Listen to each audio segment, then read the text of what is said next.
We finally got the drop of the NBA schedule, or at least somewhat. We got to see the opening day matchups. We get to see the Christmas Day matchups. There's some matchups that we're pretty shocked that we're not going to be seeing, but some fun ones as well. We'll break it all down today's episode of Locked On NBA Game Night. When that final buzzer rings, you know it's time for Locked On NBA Game Night. All the post-game reactions to every game across the league, every single night, with insights only the hosts at Locked On can provide. It's the true NBA fans' one stop for all the action. Every game, every night. It's Locked On NBA Game Night. Tipping off now. Studio, welcome back to another episode of Locked On NBA Game Night. I am your host, Khahil. I also host the Locked On Pistons podcast. That is my co-host, John Karalis. He also hosts the Locked On Celtics podcast. And today's episode is brought to you by FanDuel. Join all the action at FanDuel.com to play daily dingers and make your free pick on who's hitting a home run this MLB season. Today's episode, we're going to be discussing all of the NBA schedule drops that we have gotten so far. We haven't gotten the full 82-game schedule yet, but we did get to see opening day. We did get to see what the Christmas Day matchups are. And there were a few matchups that I'm pretty shocked that we didn't get in either one of those drops, but we'll discuss it all in today's episode. John, appreciate you joining me. I hope you're having a great time, but let's get into the opening day matchups that feature my Detroit Pistons. This is the first time the Pistons have been in like a marquee matchup or a marquee day. They didn't get Christmas. I know some fans have been wanting Christmas, but we got opening day. So like that's cool. Outside of that, we do get to see the Philadelphia 76ers versus the New York Knicks later on. And then the last game of the night is going to be the OKC Thunder against the San Antonio Spurs. So it's a triple, what do they call it? Triple header on opening day between the Pistons and the Celtics, your team, the 76ers and the Knicks, and then the Thunder and the Spurs. Do you have any big takeaways or special takeaways from those three games being opening day? No, I think on the surface, those are all pretty good games. Obviously, my initial reaction is 3 p.m. on a Tuesday in October is not exactly the marquee. I mean, you're the first game of the season, so that's nice. And we could do like our little, it's Celtics Pistons, so we can do like a little kind of like matchup fist like thing for our Locked On graphic. But it's not like the league is saying, man, we can't wait for Celtics Pistons. It's basically we're making a triple header, and the marquee games are the two presumably best teams in the East and the two presumably best teams in the West. And whoops, I got an ad blaring through my headphones. Sorry, I don't know if you guys heard that, but no, we didn't hear that. We couldn't hear it. The my headphones just started blaring it sounded like a foghorn. So you get the two presumably best teams in the East, the two presumably best teams in the West, and then they're like, well, we need to do a triple header, so let's do the other two good teams in the East, and we'll see where we go from there. But but on the surface, you look at it and you say it's three good matchups. Celtics Pistons will be a good game. Yeah, I think the matchup, well, first of all, the 3 p.m. stuff, I've already seen so many Celtics and Pistons fans talk about, so I'm going to be at work while the first game of the NBA season is going, like, who's going to even be able to watch this game? Like, I've already seen people do it, and you're right. They did not get the most marquee matchup, but the fact that they got opening day is a big deal for the Pistons, I think, because they've been such bomb dwellers for so long, so they're coming far. But the matchup I'm most looking for out of all of these on opening night, honestly, I don't think the 76ers Knicks matchup should be the one we should have gotten on opening day. And I think we're going to get to the matchup a little bit later that I was expecting to see on opening day. I thought that was going to be the one we see. I honestly thought we might see the Spurs Knicks on opening night to get that like finals rematch, but I am most looking forward to seeing the Thunder and the Spurs. I think that's going to be the most fun watch. I think that's going to be the most competitive watch. Especially there's a lot of storylines going into that one too. You got Chet getting just blasted all summer because of how he played against Wemby. Can he show up and play well against him, hold his own against them? Is OKC fully healthy? Do they have Jada back? How do they look fully healthy against the Spurs opening day? Do they try to really give it to the Spurs and take over now that they're fully healthy? Or do the Spurs let them know, hey, healthy or not, like we're here to stay and we're much better than you guys now? And does Wemby just continue to dominate Chet? Like, I think there's a lot of storylines with those two teams. First, let me just throw this out there. It is pretty cool that two like super small market teams are the marquee game. Kind of shows where the league is now. Compare it to where it used to be. no matter how good OKC and San Antonio were, I don't know that they would have gotten that game in that spot. So it is cool. And yeah, I agree. Like, this is going to be a rivalry that I'm hoping that Chet takes everything internally, becomes better, figures out a way to kind of match Wemby to some degree, and makes this a matchup that we're going to see for a while. Because I think if you lose Chet versus Wemby, then it takes a little bit of the steam out of the whole OKC Spurs thing, because there's an individual matchup and a team matchup. And I would hate for Chet to all of a sudden just be like, no, you got nothing even close. I want to see some sort of, I'm going to show, my age way, way back, almost like a Bill Russell, Wilt Chamberlain modern version, like a modern remake with current actors, where Chet is the smaller, thinner kind of guy. Obviously Wemby is thin, but he's the big physical freak. And I'd love to see Chet kind of rise to that challenge in that way. I'm not comparing these guys to Bill Russell or Wilt Chamberlain. Please, I'm just making the historical kind of comparison of that type of matchup. But that's what I want to see. So I'm rooting for Chet just so we can keep that rivalry and keep that matchup. And because if we do get that, we're going to see that all the time for years and years and years. And I kind of want that. Yeah, that could be very dope. And another aspect of like the newer stars taking over the NBA, the older guys are leaving, and just another aspect of like, oh, here's another storyline. Here's another big thing that brings people to watch these new generation, the younger stars of the NBA take it to the next level. We got the 76ers versus the Knicks. I'm not as excited for this one. This isn't the matchup that I would have wanted to see between these two teams. If you want to have either of these teams on opening, I think there are better teams I would have wanted to see on opening night. But what do you think about this matchup? They think this is going to be the conference finals, is what I think. That's why this is the matchup. You got to put the defending champs on there, and they're going to say, hey, look, this is what we're hoping to do. Forget the NBA Cup. We're going to predict what we think the conference finals in each conference is. Very easy to predict OKC and San Antonio. We're going to say, hey, the Knicks are going to make their way back. They're the defending champs. The Sixers are the best positioned team to get in there with all of the moves that they made this offseason. So I see that as, you could look at some of the other teams in the East, Cleveland, Miami, they're kind of spread out throughout the rest of the opening week schedule, but those are the two teams. So that's what the NBA wants to hit us with that right away. Yeah, I agree. I think you're absolutely spot on that these two matchups that we've gotten is just them predicting who's going to be the Final Four teams in the NBA conference finals in both conferences. I could very much see it with OKC and San Antonio. I think the East is a little bit more random at this point.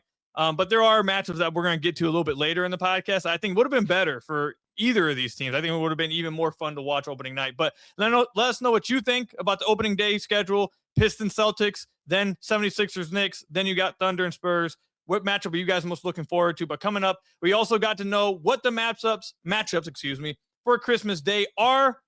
Sadly, Pistons fans, no Pistons. I don't think anyone was expecting that one, though. We'll break it down coming up.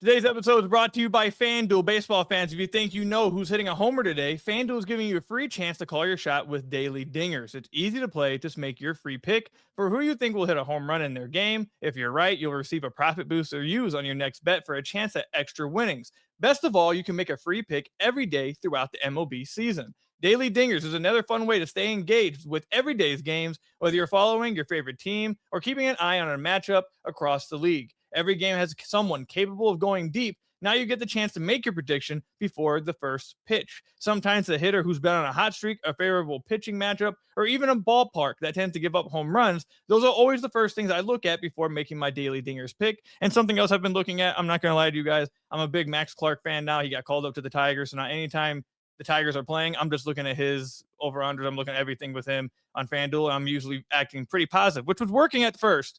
He has gone a little bit of a coach for the last two games, but still, I'm rocking with Max Clark. But Anyway, so are you ready to play your game today? Join all the action at FanDuel.com. That's FanDuel.com to play daily dingers and make your free pick on who's hitting a homer, play ball, and swing for the fences on FanDuel, an official partner of the MLB.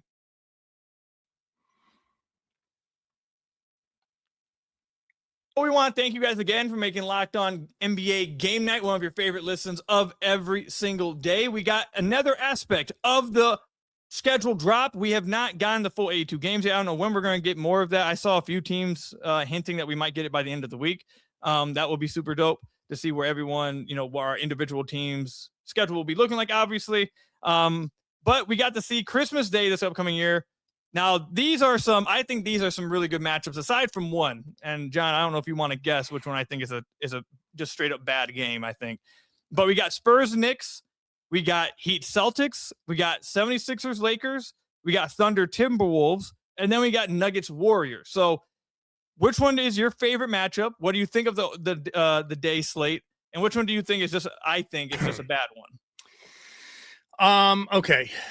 My favorite matchup, well, I'm going to be working on the Celtics Heat How is working on Christmas for the NBA? I said I want the Pistons to get one, but then everyone was like, "You're not going to like that. You're like working that day. You're just not going to enjoy it."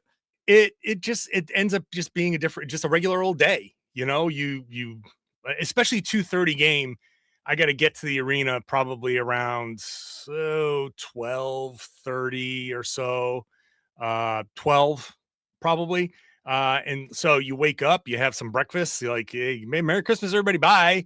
And then you're gone. And then by the time I get home, it's going to be like 10, 11 o'clock by the time I do all my writing and podcasting. So it's like a normal day. So I think that's the worst part of it. It takes away the just whatever specialness of that day is for you. I don't like the Sixers Lakers. It doesn't move me at all. I don't care. I don't even see LeBron as a Laker. Like he was there. It's such a short time.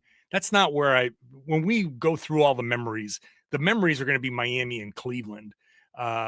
Even the championship that they won in LA was the bubble championship. And that's just, do you ever see that celebration anywhere? I never see that celebration anywhere. So, I'm going to bet that you hate the Nuggets Warriors matchup. Yes, I do. Because the Warriors going to stink. Yeah. And if Steph, knock on wood, no one wants him to be hurt. But if Steph does happen to be hurt at that time, it's just like, okay, what's even the only reason why you have the Warriors here is because of Steph. So he better be healthy. Because without him, it's just like, oh, you have a bad team playing on Christmas. Yeah. I don't know. Like so you get the finals rematch, you get a Celtics, Jason Tatum in there. Against Giannis, the two teams that Giannis almost chose from. You can pitch that. Okay, LeBron and his former team. OKC, Minnesota. You got to get Anthony Edwards in there. Get it? That has the potential to be a fun game. But yeah, the Nuggets could be up by like 30 at halftime in that game. So, and yeah, you're right. If there's no Steph Curry, forget it. But it speaks to Curry's star power. Well, he's still so popular, especially with international markets. You have no choice almost but to find a way to put him in there. So yeah, throw it in there. And most of the East Coast at that point will be drunk and full, so they'll miss the game anyway. It doesn't matter. Fair enough. I don't really like this Nuggets Warriors, man, for all the reasons we just named. Steph is one of my favorite players of all time, so I get that he needs to be on these marquee dates, and every time he usually puts on a show. So maybe he puts on a crazy show on Christmas, and I don't know, even still in 2026, I don't know if there's a better show when someone's cooking that's better to watch than Steph still. Last year when he came back and had those few crazy games on national TV, it was just like, man, there's nothing like watching Steph when he's on a burner. It's just so much fun. But I think the Warriors are just going to be bad, so I don't know if that's going to be a fun matchup at all. Like you said, Nuggets could be up by 30 at halftime. I do like to see I kind of am going to be interested to see the Sixers Lakers just because there seems to be some kind of animosity between LeBron and the Lakers. Like there wasn't a fun exit. It wasn't it seemed like for a year, maybe they didn't want him there or they were ready to be like, oh, we didn't necessarily want you back, but we'll take you back. I think there might just be a little, there might be a little storyline there that might be building up to that point. So that's a fun little wrinkle. Thunder Timberwolves, two really good teams. I'm interested to see LaMelo and Ant on Christmas versus a great team like OKC. I'm interested to see how that works. I think that's just going to be a fun game, so I'm cool with that matchup.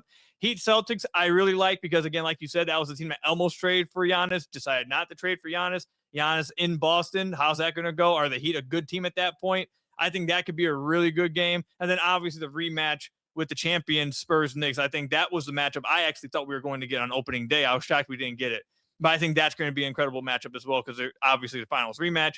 But there also is bad blood between these two teams. These two teams do not like each other. We know how the finals went with some of the physicality, maybe some of the dirty shots that some people say were quote unquote dirty. I think the Christmas Day matchup is much better than the opening day slate so far. I don't know if there's going to be other teams playing on that opening day, but I think the Christmas Day matchup slate is much better. Well, yeah, and they had to spread out opening day because it's opening week, and you have Peacock, ESPN, Prime. You have to spread things out a little bit, so you get the you get Cavs and Sixers in there. You get Nuggets and OKC. You get Knicks and Celtics.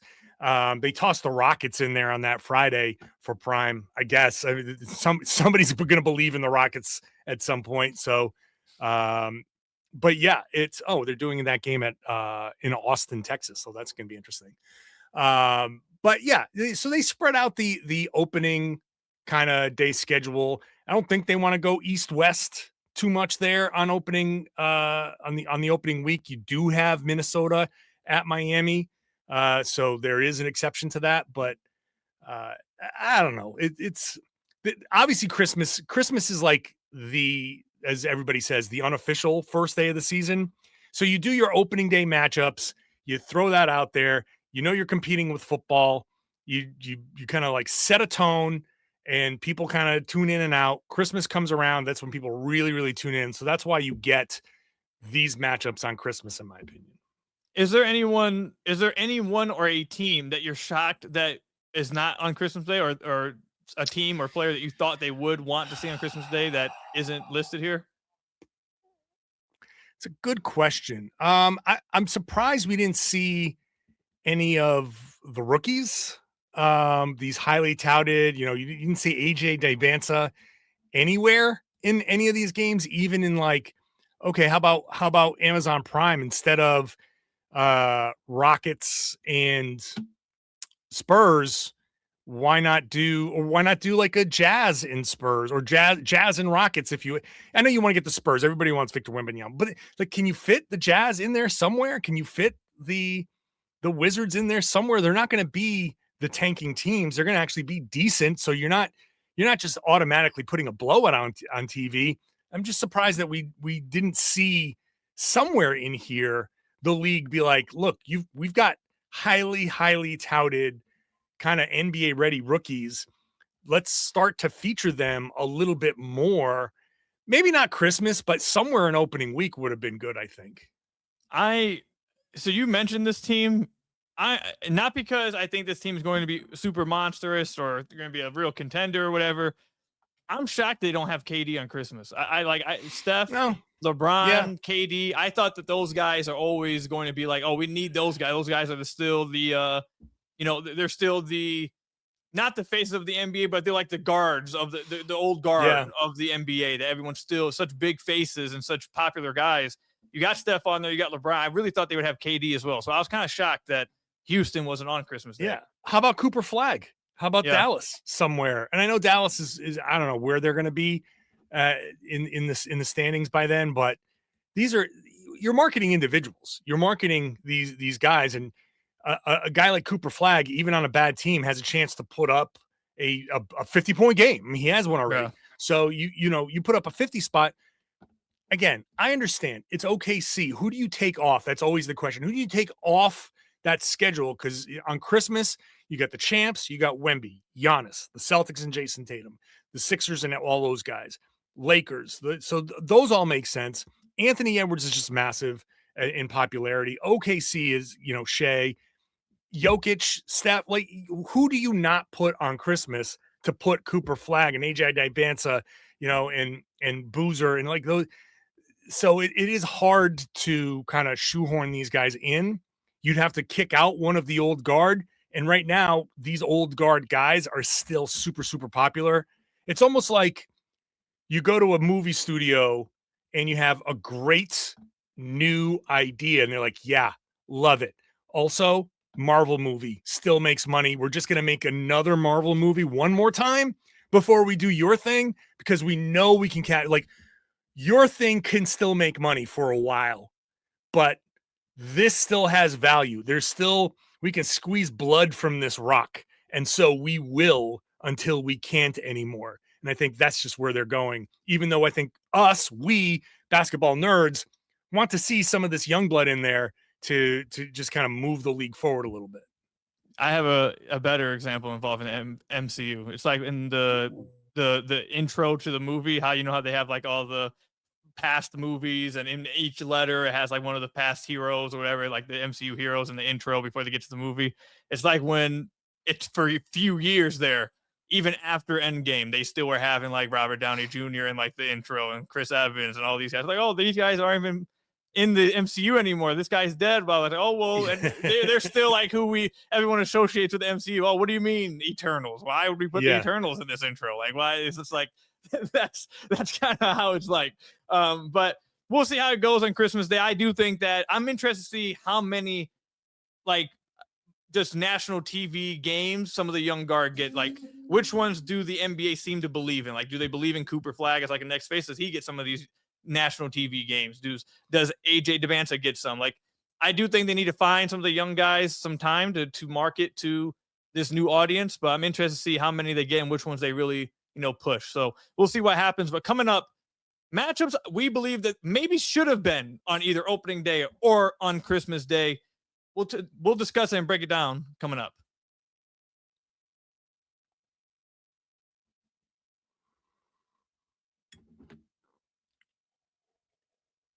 So we want to thank you guys again for checking into Locked On NBA Game Night tonight or today, whenever you guys are listening to this with us. John, you know what it's time for? Tuesday every week, third segment. Oh, yeah. We are. Yeah, go ahead. Go ahead. I gotta drink. Yeah. Take a big drink of the Kool-Aid. Yeah, we're gonna be playing. Are you drinking the Kool-Aid here? Oh, but we're gonna do it. Hold on. We got music. We got music for ahead, this. Go ahead. Yeah, go ahead. Where is it? Where is it? Are you drinking the Kool-Aid? Are you drinking the Kool-Aid? Oh yeah.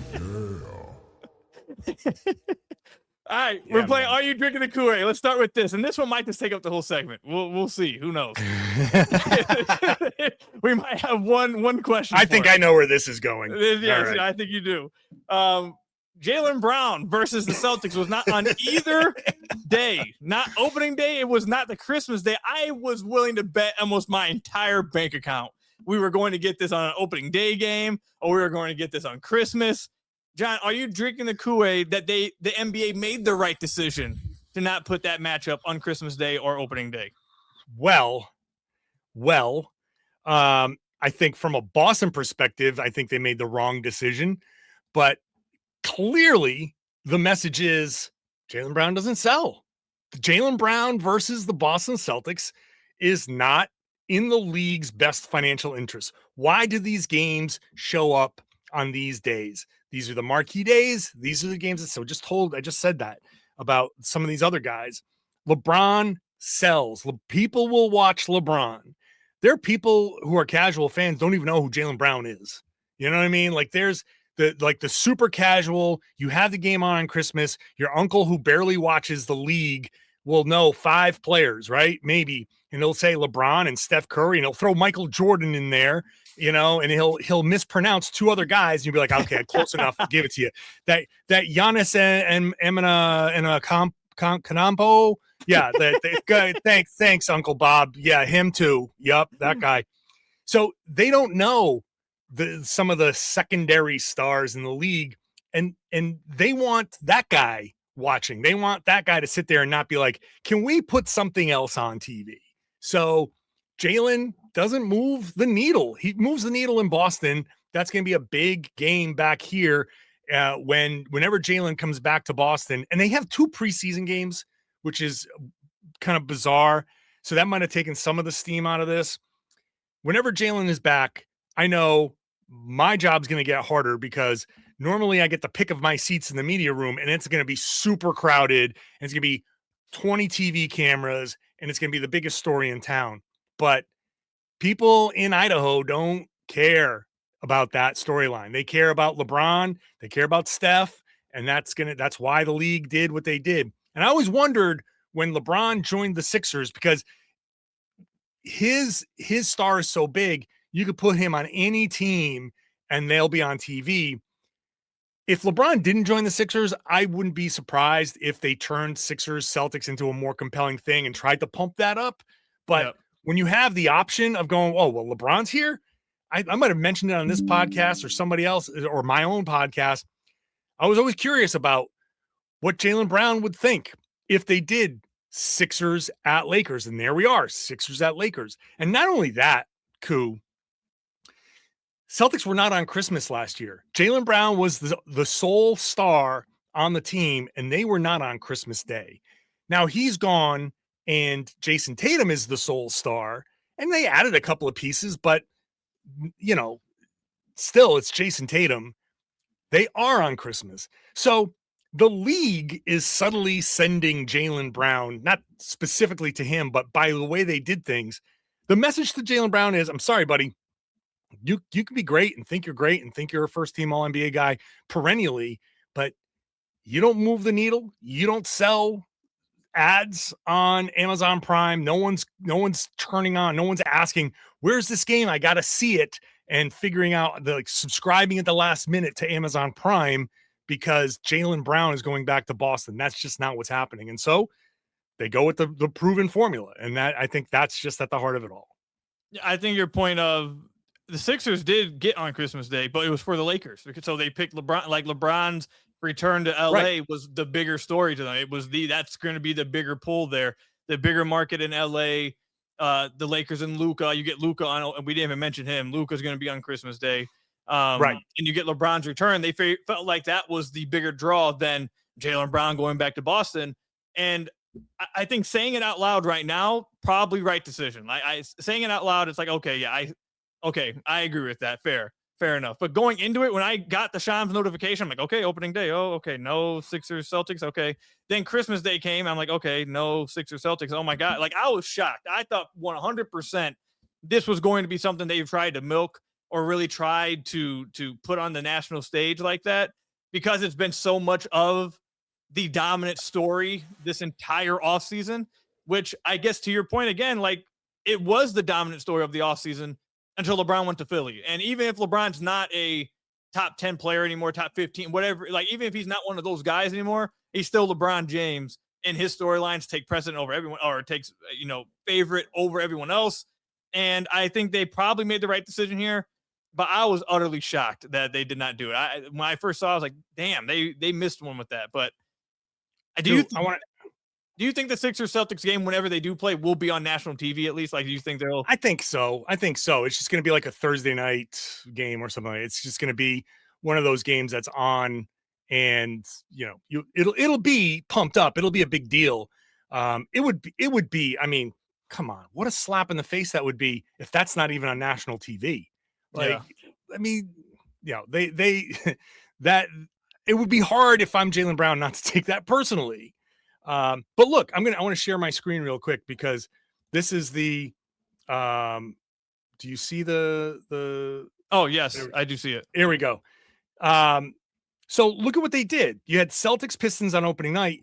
The next opportunity, they could have had Celtics Sixers in one of these games, but no, they did Sixers and Cavs. They put LeBron with his former team. They did Celtics and Knicks. Yeah, that's fine. That's a good one. But like, they defaulted to LeBron in every chance they got here from, in this version of their schedule. So if I'm Jaylen, like, I know he said all the right things, and I think he's a phenomenal player, but he likes to take things personally. This is going to be some level of motivation. Now, if this is not the MLK Day game, because we haven't gotten an MLK schedule yet, then that'd be an interesting one too. I don't know if they want to wait until mid-January, late January, to get Sixers at Celtics. I mean, that's a long time to wait for two division teams to play one another. So that just might not be a marquee game. It just might not, which would be interesting. Yeah, I'm going to be very interested to see that. Speaking to the graphic you just put up, I just saw that the Warriors and Lakers are the primetime matchup on the second day. I don't really get that one at all anymore. Like, LeBron's not there. What's like when LeBron was there, it was like Steph versus LeBron. Part 500. It's like, okay, we'll come in for that anytime. Without him there, I'm like, okay, like you got to get Warriors, Walker Kessler on TV as much as possible. I guess so. But we'll wrap it up there. I'm going to be very interested to see where does Jaylen Brown or when do the Sixers and Celtics play and if it's on national TV. Because, like I said, for the majority of the offseason, I thought that was going to be the game that everyone was looking forward to. But again, LeBron changes things, and rightfully so. He's LeBron James. So let us know what you guys think about the games that we've been told or been revealed to that are going to be played on Christmas Day and opening night. What are your favorite matchups? What were you looking forward to? Maybe a matchup that you were hoping to get that didn't happen. Let us know all of that in the comment section down below. Appreciate all of you guys. That's John Karalis, host of Locked On Celtics. I'm Khahil, host of Locked On Pistons podcast. Thank you guys for checking out Locked On NBA Game Night. Until next time, hit that subscribe button, leave us a 5-star review, and peace out, everybody.